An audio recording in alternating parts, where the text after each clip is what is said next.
What up? This is on the Sick One to Sobriety. My name is Robin. I'm an alcoholic and drug addict.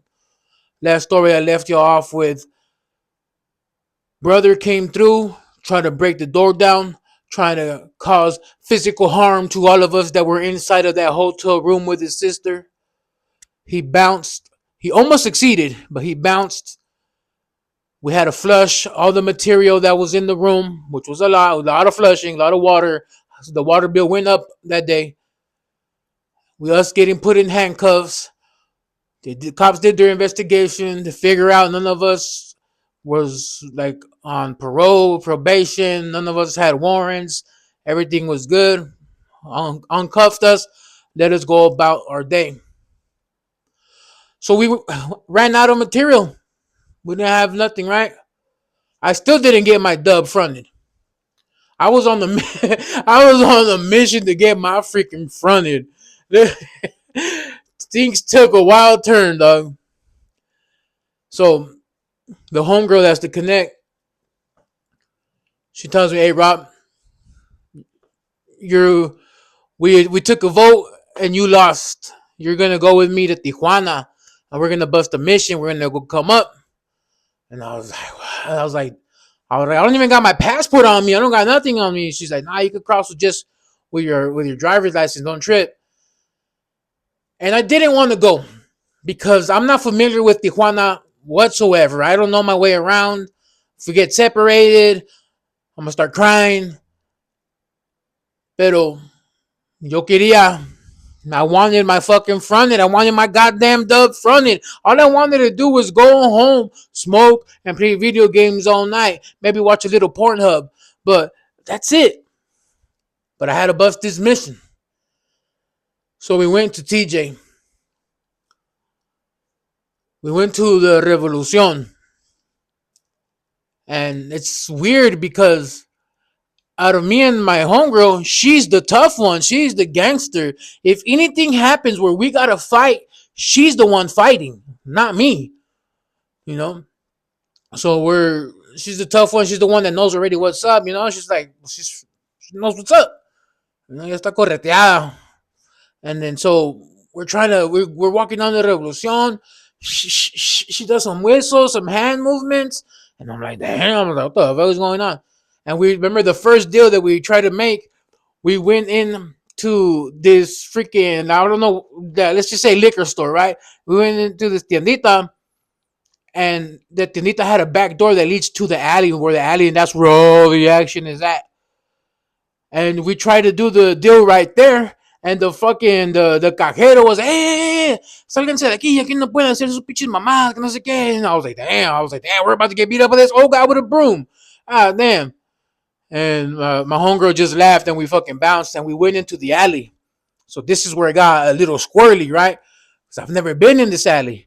I'm not from the streets. I don't have the street mentality. I have the tweaker mentality. It's way different than street mentality. Being on the streets, like doing stuff here in San Diego is different. But once you cross to Tijuana, it's like a different vibe. You gotta be like 100, you gotta be trucha, homie. And that's the way I see it, right? And so we're in this alley, and I don't know what the fuck is going on. And what tripped me out is that obviously my friend, she knew what kind of person I am. She knows what's up with my background and shit. And she's like, "Here, fool, hold my purse." No, I was like, "No, mom, I was like, whatever, big ass purse too." I'm like hugging it, make sure I won't get jacked, you know what I mean?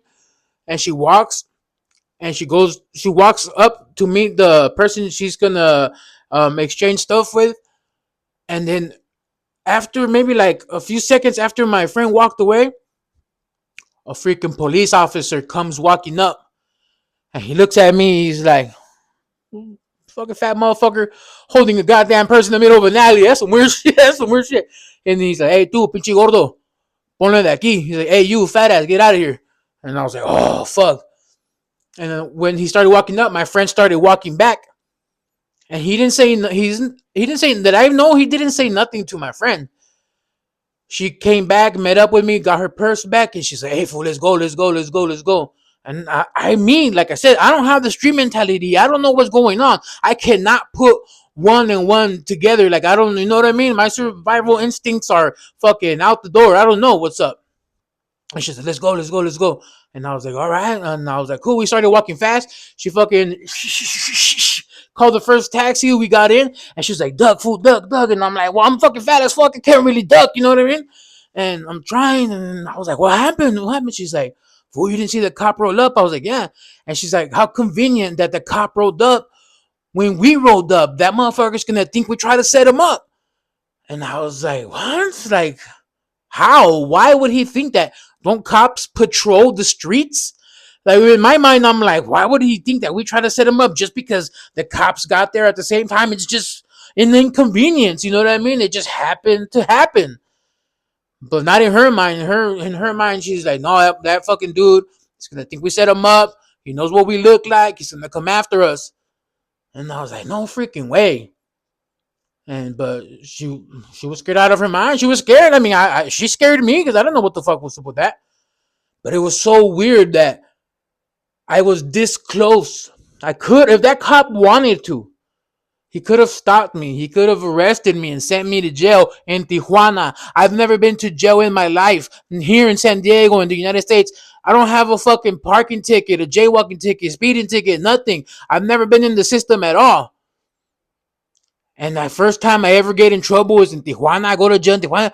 You know what they do to people in Tijuana? I have no idea, and I don't want to find out. And so we took off, and we went to this next person's house. She's like, yeah, I got the stuff, but I don't know. I have a bad feeling about this. Let's go to the next person's house.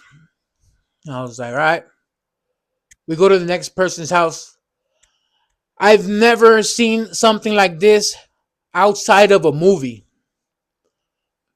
She told me, she's like, if you memorize how to get here, she's like, please do me a favor. Never, ever, ever, ever, ever, ever come on your own. I was like, okay. We pulled up to this spot. Dudes with walkie talkies walking around, like, poniéndose truchas. You know what I mean? I don't know what the fuck. They're like security guards pretty much for this house. You know what I mean? And I was like, what? I don't know. And then I seen the dudes on the top level because we're outside in the sidewalk, and plus the house is like on top of a little hill, and there's dudes up there. I don't know if they're strapped or not, but they have the thing around them, and then they have their walkie talkies, and they're all in communications nonstop. And the security guard that's like lets you inside of the house comes to the door and is like, "Yo, what's up? Who are you?" And I'm like, "Well, I'm nobody." And she tells them who she is and who she knows, and they're like, "Oh, okay, cool. Wait out here." And okay, we waited for a few minutes, and then all right. And dude, those few minutes of waiting outside was like so intense for me, so full of anxiety because I don't know what to expect. I've never been in this type of situation. My freaking awareness is very low. Like I don't know what to do if something happens. So they let us in the house, right? And it's weird, dog. Starts off weird. First room you go into, bunch of mirrors. They're like funny mirrors and shit, like at the fucking at the carnival. You know what I mean? I'm like, what the fuck? And then you have to climb upstairs. And my friend's like, hey, just follow me, fool. And I was like, all right. The staircase starts off like wide stairs, right?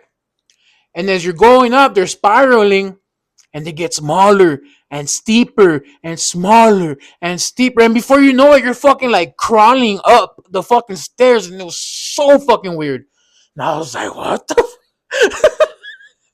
It was like a fucking fun house, dog. It was so weird. And we made it up to the top room, and it's completely dark, right? Completely dark.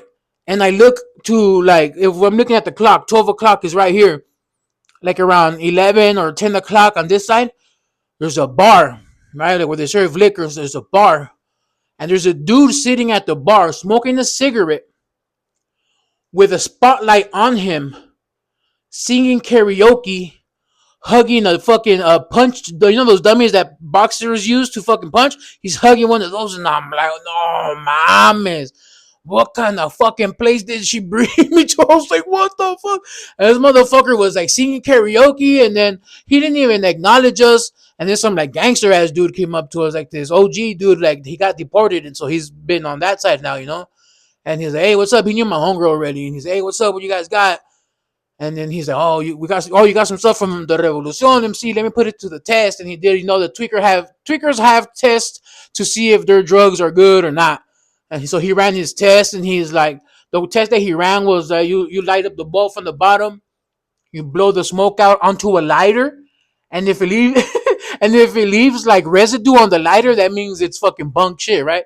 And so that's what he did. He's like, oh yeah, you guys are bunk. You guys should have just came over here. And he spoke English too. And then finally, the guy at the bar was done doing his fucking karaoke, and he starts walking up to us, and he has like fucking, he's like a vaquero, está vestido como vaquero, you know, tiene su pinche sombrero, and tiene sus botas, and I'm like, what the fuck? And then my friend's like, hey, fool, get up, get up, get up. And I'm like, what the hell? So I struggled to fucking get up, you know, my fat ass trying to get up. And I got up, and he introduced himself to me, and I was like, hey, what's up? I was like, ¿qué onda? No, I'm Roberto. And he's like, oh, bienvenido a mi casa, Roberto, ¿te gusta? And I was like, yeah, it's nice, dog. I was like, sí, está, no, sí me gusta tu casa, está curada. And then he started talking to us, and he's like the funniest motherfucker that I ever met. And he was just telling all kinds of jokes and all kinds of shit. And he was like super duper duper nice, hospitality off the chain. Whatever we wanted, he was like, yeah, you guys can have it, whatever, you know, like, you guys will get served here good, we'll treat you good, we'll take care of you guys, don't worry, as long as you're here, you're my people. And I was just like, damn, this guy's nice as fuck, super nice guy, super duper duper nice guy. Well, later turns out he was the main character in that place. He was the boss. And I was just like, dude, like, what the fuck? He was like this little short Mexican dude.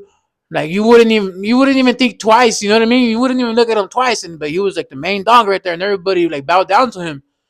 But he was, like I said, he was cool. And then he's like, all right, what you guys need? He's like, all right, now you're gonna step into the third room. I was like, God damn. Now that's the waiting room. And in that waiting room, there was a couple of people waiting in there. They all knew that this food had the good stuff, so we were in there waiting. We got served, and they're like, "All right, now you're gonna pass the fourth room, which is on your way to the exit. Tell me why. Tell me why in the fourth room there is a freaking female handing out candy bags." Like, I don't know what kind of place my friend brought me to, but they were handing out candy bags with literal Mexican candies in it. It was freaking awesome. And I was like, what the I was like, oh, wow, this place is fucking weird, dog. And then when you go down the stairs, when you're like leaving, you go down the stairs, and now they're regular stairs, and they're all fucking crazy. We go down the stairs. There's this one guy that's out there. He's cool with my homegirl. And he's like, yeah, I'm just getting off my shift. He's like, I'm going to go with you guys. I'll watch out for you guys. Make sure you guys get in the taxi and get to where you need to go. And when we got in the taxi, we came back to the United States. And that was my first mission into TJ. And it was pretty crazy.